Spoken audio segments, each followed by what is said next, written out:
लगा भाई किबला वो कैसे शादी में आएंगे, हम कैसे खुशियां मनाएंगे। और याद रखिएगा हुआ पाकिस्तान में कुछ नहीं, बंदा मरा लंदन में है। तो किबला आप आए हैं तो ऐसा कीजिए मजलिस ही पढ़ दीजिए इस साले सवाब की। तो हमने पढ़ दी मजलिस। मजलिस पढ़ने के बगैर शादी को अटेंड की, हम आगे वापस। 6 महीने फिर गुजरे,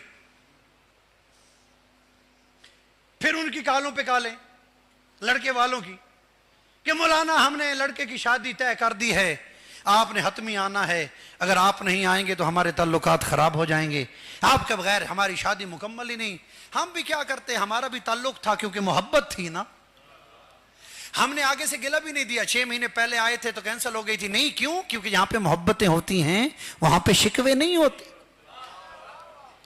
उनकी दावत को हमने फिर कबूल किया, हम फिर आगे शादी पे। अब महसूस कीजिएगा, अब जब हम शादी पे आए तो हमने देखा शादी वाले घर से 25 गज के फासले पे एक घर है और उस घर के अंदर से मैयत निकल रही है।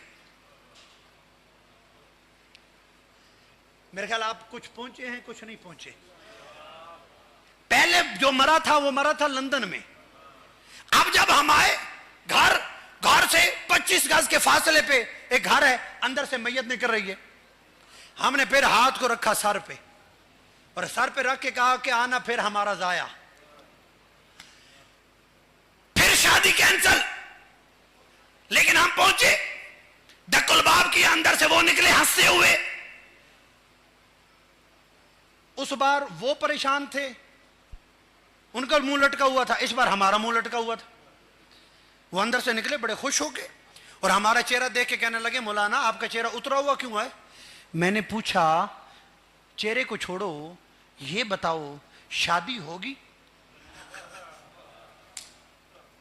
वो कहेंगे होगी, क्यों नहीं होगी, शादी तो होगी।